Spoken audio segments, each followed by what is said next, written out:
Hello दोस्तों, स्वागत है आपका आपके इस YouTube channel to news for students पर। दोस्तों बीएसएससी के ऑफिशियल वेबसाइट पर एक अपडेट आई है। चलिए इसको हम लोग देखते हैं दोस्तों, ये क्या है। तो दोस्तों ये 2010 की बहाली जो कि असिस्टेंट टीचर की है, जिसके बारे में हम लोग पिछले बार कई बार जो है चर्चा कर चुके थे। तो इसी का एक अपडेट आया है दोस्तों। यहाँ पे देखिए, सहायक प्राथमिक शिक्षक के शेष 158 पदों के संबंध में।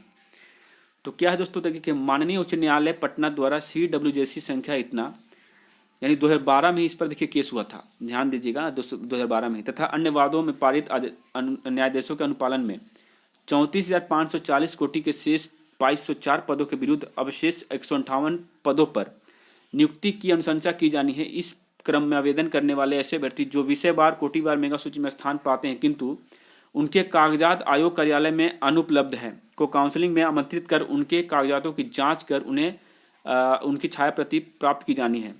काउंसलिंग में बुलाए जाने वाले अभ्यर्थियों की विषयवार सूची एवं विस्तृत कार्यक्रम आयोग के वेबसाइट पर प्रदर्शित है। न्यायाधीश के अनुपालन में रिक्त पदों पर शीघ्र अनुशंसा भेजना सुनिश्चित करने के लिए रिक्त पदों से अधिक अभ्यर्थियों को काउंसलिंग हेतु बुलाया जा रहा है एवं अनुशंसा हेतु कोटिवार मेघाक्रम अनुसार अभ्यर्थियों का रिक्त पद से विरुद्ध चयन किया जाएगा। अतः काउंसलिंग में आमंत्रित किए जाने के आधार पर नियुक्ति एवं दावा किसी परिस्थिति में मान्य नहीं होगा। तो आइए दोस्तों इसको जानते हैं। देखिए क्या क्या बताया गया है।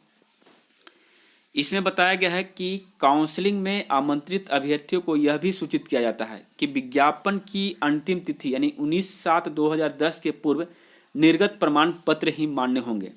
काउंसलिंग के समय आयोग द्वारा निर्धारित विहित प्रपत्र 1 में वांछित विवरणी को भरकर निम्नलिखित अभिलेखों को मूल प्रति एवं 3 सेट फोटो छायाप्रति के साथ निर्धारित एवं तिथि पर कार्यालय में उपस्थित होना सुनिश्चित करेंगे।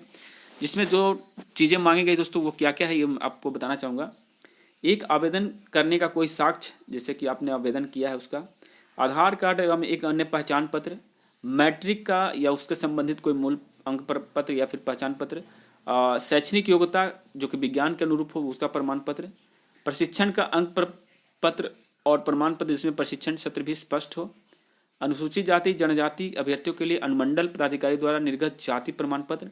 अब दोस्तों पॉइंट नंबर 7 यहाँ पे देखिए, पिछड़ा वर्ग एवं अत्यंत पिछड़ा वर्ग के अभ्यर्थियों के लिए जिला पदाधिकारी या उनके द्वारा अधिकृत पदाधिकारी के द्वारा आवेदन करने की अंतिम तिथि 19/7/2010 के पूर्व का निर्गत क्रीमी लेयर रहित प्रमाण पत्र जिसमें जाति एवं आवासीय का उल्लेख हो।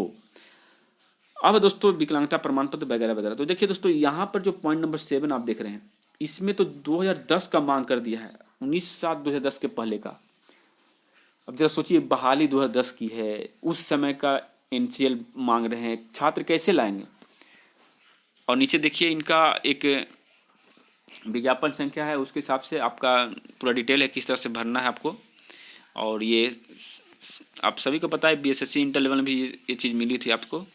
और उसके बाद ये रोल नंबर है जो फिजिकल सब्जेक्ट के लिए हैं, उर्दू सब्जेक्ट के लिए हैं, और उसके बाद जनरल सब्जेक्ट के लिए हैं।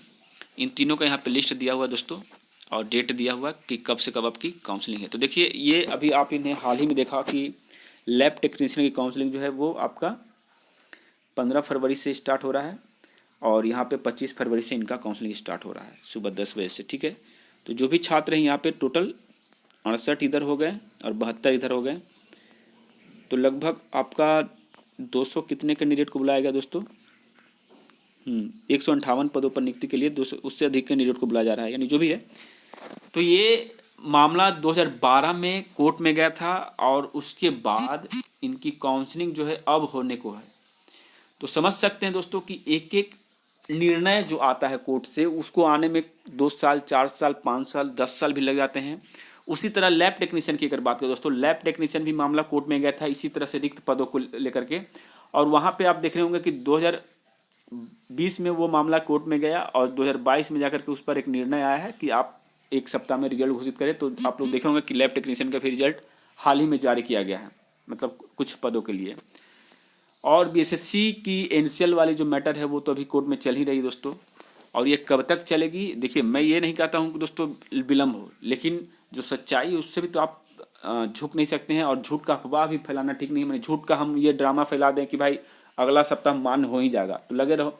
मेरा तो देखिए आपको पता ही होगा कि जो मेरा पहला वीडियो आया था, फर्स्ट वीडियो जब काउंसलिंग लिस्ट जब आई थी उसके बाद ही मैंने बताया था कि भाई आयोग जो कर रही सब सही कर रही है। इसी पे कुछ लोग भड़के थे हमारे ऊपर और गलत मैंने कमेंट भी किए थे। खैर कोई दिक्कत नहीं उससे। ये मेरा जो कहने का मतलब क्या था कि आयोग जो करे सब सही करिए, इसका मेन रीजन था कि बहाली जल्दी हो, यही हम चाहते हैं, इसमें किसी प्रकार की रुकावट ना आए। लेकिन जो होना रहता है, जो होनी होता है, वो तो भाई कुछ को टाल नहीं सकता है। अब आगे क्या करना है इसके लिए भाई आप लोग को रणनीति बनानी पड़ेगी। अब रणनीति क्या है दोस्तों, देखिए मैं बताना चाहता हूँ। अगर आप सिर्फ मंगलवार, ठीक है, अगले मंगल, उसके बाद मंगल, उसके बाद मंगल के इंतजार में रहिएगा, सॉरी अगले डेट और अगले डेट के इंतजार में रहिएगा, तो हो सकता है ये भी 6 महीने, साल भर, 1.5 साल, 2 साल तक चले जाए इसी तरह से कोर्ट में, ठीक है। तो अगर वो चाहते हैं तो इंतजार करते रहिए। अगर वो नहीं चाहते हैं तो आप अपने हिसाब से सोचिए कि आपको कब जाना है, कहाँ जाना है, आयोग के पास जाना है या फिर नहीं जाना है। रिक्वेस्ट तो कर ही सकते भाई, आंदोलन नहीं करना है, ठीक है। रिक्वेस्ट करिएगा कि जल्दी किया जाए, मेरिट लिस्ट जारी किया जाए। और भी कई तरीके हैं दोस्त। तो मेरा मानना है कि जब तक आप लोग सहमति नहीं दीजिएगा कि तो कोई आपके सामने आएगा नहीं। और सबसे बड़ी बात ये है दोस्तों कि आज के डेट में अगर देखा जाए तो आंदोलन जो है कोई भी करे, ठीक है ना, आंदोलन कोई भी करे, और उसी आंदोलन के बीच में अगर कोई उग्र हो जाता है, कोई तोड़ फोड़ कर दे या कुछ सरकारी चीज़ों पर अगर अपना हक जताते हुए उसको तोड़े फोड़े और क्षति पहुंचाती है, तो उस पर FIR दर्ज होगा, चाहे कोई भी छात्र हो, और उससे पूछेगा भाई कौन किया है, तो वो डायरेक्ट किसी यूट्यूबर का नाम ले लेंगे। तो यही कारण है दोस्तों कि आज जो परिस्थितियां रेलवे NTPC में हुई कि छात्र पकड़ाएं और सीधे खान सर और नवीन सर और भी कुछ सर का नाम लेकर के, या फिर नाम नहीं भी लिए हैं लेकिन किसी न किसी कारण से उनको फंसाया जा रहा है या फिर जो भी हो, तो उनके ऊपर नोटिस पर नोटिस जारी है। तो वो तो भाई बड़े सेलिब्रिटी हैं, उनके पास पैसों की कमी नहीं है, सपोर्ट ज़्यादा है, वो बच के निकल सकते हैं। लेकिन इधर जो आम कैंडिडेट या आम यूट्यूबर, ये सब बचेंगे नहीं। ये इनका भी लाइफ है, इनको भी नौकरी चाहिए, तो इनकी नौकरी तो छिन जाएगी। इसलिए मेरा मानना है दोस्तों कि मैं तो आंदोलन के लिए कुछ भी नहीं बोल रहा हूँ यहाँ पे। जो बात है जो स्पष्ट दोस्तों कि मैं ये नहीं कह रहा हूँ कि आप लोग आंदोलन करिए, मैं ऐसा नहीं कहूँगा कि आप लोग आंदोलन करिए। रिक्वेस्ट करिए, यानी कि आप प्रार्थना कर सकते हैं, और प्रार्थना करने के लिए आपको आयोग जाना चाहिए। आयोग जाकर प्रार्थना कर सकते हैं। 10 लोग, 20 लोग, 50 लोग, 100 लोग, ज़्यादा लोग जाने की ज़रूरत नहीं है। इतना भी लोग जाइएगा तो काम बन सकता है। अगर सचिव महोदय से मिलना है तो आपको डबल वैक्सीनेटेड सर्टिफिकेट लेकर जाना चाहिए। डबल वैक्सीनेटेड सर्टिफिकेट जो आप कोविड का हो, उसको भी लेकर जाना चाहिए। और आप लोग जल्द ही जाइए, जितना जल्दी जा सकते हैं, 10 को जाइए, 12 को जाइए, 14 को जाइए, लेकिन जाना चाहिए दोस्तों, ये मेरा मानना है। और अगर इसके बाद आप लोग कहते हैं कि भाई तू बैठ के वीडियो बना, तू अपना काम चला, तो भाई जो आपको इच्छा लगे बोलिए। लेकिन जो मेरा मानना था, बहुत पहले भी इस बात पे मैंने चर्चा किया था, भाई जो हो रहा है सही हो रहा है, लेकिन वहाँ पे आपने बदलाव किया, सही को गलत दिशा दिलवा दी। भाई अब तो कम से कम इसको सही रास्ते पे ले जाओ। इसलिए आप लोग घर से बाहर आइए और अपनी डिमांड को पूरी करवाइए। जय हिंद, जय भारत।